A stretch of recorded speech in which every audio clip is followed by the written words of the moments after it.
Wow, Jacob. That worship sure was something. Yeah, it was really something, you know. The vocals, the drums, the train horn. Yeah, the maracas were really good, but I will say I thought the banjo was weird. Yeah, I thought the banjo was a little. He was a little off, especially when he started playing with his feet. Yeah. And then when spin the bucket. When the electric guitarist just started throwing his guitar off the stage, it got a little too much for me. The whip was a little weird too. Yeah, when they hit the whip and the nay-nay, I couldn't get behind it. No, it was. They didn't say whip and nay-nay though. They went. Worship, prayer. Oh yeah. Now watch me worship. Now watch me pray. Now watch me worship. Now watch me pray. Now let me see you do it. Yeah, that's so good. All right, guys, welcome back to Theological Thursday. We cut that bit, and actually that was pretty good. I think we got to see that now. You know, yeah. like Watch me worship. Now watch me pray. Okay. Watch me worship. No, watch me pray. I don't know.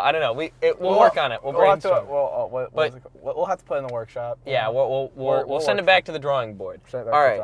Well, Jacob, you got something that you want to talk about, and it might relate to that weird intro. Yeah. So let's talk about worship really bit. How do you guys think you should act in worship? I think are really cool. When you have like those cool like parties they show on the internet.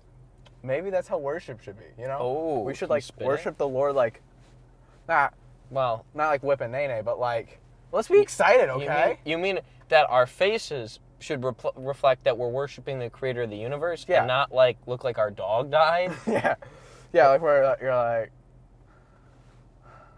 like Christ still. Yeah, exactly.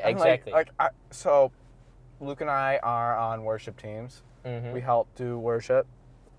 That shouldn't dox us, probably, no. Doxing. Docs, who's that? The only Doc I know is Doc Brown from Back to the Future. Yeah, and Google Docs. And Google Docs.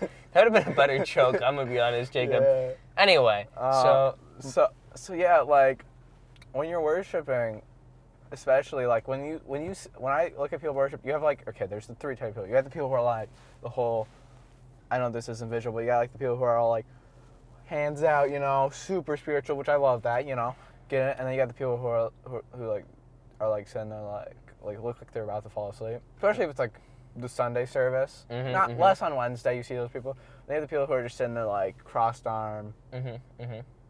Like sometimes you'll see them speak a few words, but you don't know if like they're just listening to it or like their resentment of it. True. Yeah, and like that. And I'm not just pulling it. What's the third type? And I said three types. You have to. Oh, you mean the two are separate with the hands and the. Yeah. Wait, so hands up. And you have the people who do it but don't look like they're like dead. And then you have the people who just. Oh, with the cross arms. Okay, I see. Those are two separate. Yeah. All right. I kind of lumped those together in my mind, but makes sense. And I'm not just saying this out of nowhere. There is actual spiritual stuff about this. In Psalms 102, if you can flip there, I'll give you Okay. Worship the Lord with gladness. Come before him with joyful songs. Okay? That's true. Like, I know sometimes Amazing Grace, not this is Amazing Grace, there's a difference, Amazing Grace, can sometimes be a little more somber, but still. Hey, even if it's a somber song, you don't have to be jumping up and down. You don't even have to have those hands out. But you can be kind of reverent about it, like let your face reflect that you're actually kind of paying attention, and make sure to sing along. Hey, you don't even have to be good at singing, but if you're mouthing the words or at least saying the words quietly, because think about it, if it's a really good scriptural song, you should be saying it out loud to agree with it. Also, no one's gonna notice, okay? Yeah. If you're singing, so no one's gonna be like. I think he was a little off pitch, guys. Now, obviously, if you're on stage and you're singing, yeah. But if you're in the audience, you're worshiping God. You're not worshiping other people, and you're not doing it for other people's praise. So do it to worship God. One thing I will say is, please clap on beat. That's true. Please, even if you're not trying to, if you know that you're not as good at keeping beat, please don't. It's really distracting. Yeah, that's true. You can totally sing, but it is noticeable if you do clap off beat. or if it's kind of a real slow, one of those slower songs like Amazing like, Grace. Well, let's maybe not clap during Amazing Grace, guys. You know, maybe if you're doing that version where they add in that extra chorus with the "My chains are gone, I've been set free," that one.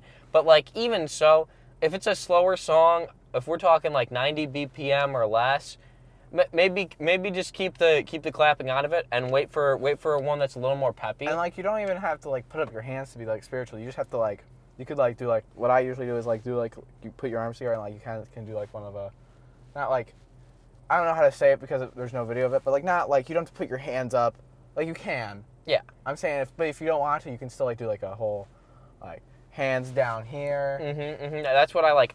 I usually do one hand in the like my left hand in the left pocket, and then the right hand just kind of out in front, and then if I want to go up with it, I can go up with it. Yeah. If it's kind of a more slow one, I maybe take that left hand out, put both in front, and then when it gets third, you put them both up. Yeah. It doesn't have to be too very adaptive setup. You know? Yeah, exactly. It's a pro strat. Yeah. But no, and hey, if you're in a church where hand raising isn't your style, that we're not saying you have to do the hand raising, but what we are saying is you got to still make sure that you know your worship is reflecting that you love God. Because especially think about it this way too, you're gonna have new people at the church, and if all the people who are singing look like they don't want to be singing, then why would you go to that church? Yeah. So if you want to bring people into the church, you got.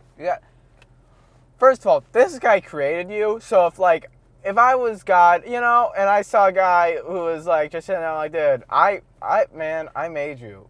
I gave you those little, I made you a baby, and you growing up like this. That's true. So put some effort in, not just to help other people who are seeing you, but also to show that you love God. And any further point, Jacob? Worship can be fun, dude. That's true. Especially if you get into it and like you get really spiritual about it, and you can like. I had some of the most spiritual moments while I'm worshiping. That's true. I think there's some good connection that can happen there, and I think that's a pro tip one. And be open to worship. All right. Well, as we wrap it up, I'd like to say thank you to just a few people. I'd like to say thank you to our Patreon supporters, Sam Shakmaev, JJ Sebastian, and Josiah Keller. And I'd also like to say thank you to longtime friend of the show, Joel Webb, who we really enjoy all that he's done for us. So thanks to all those guys, and hopefully you'll tune into the next one. All right, see ya.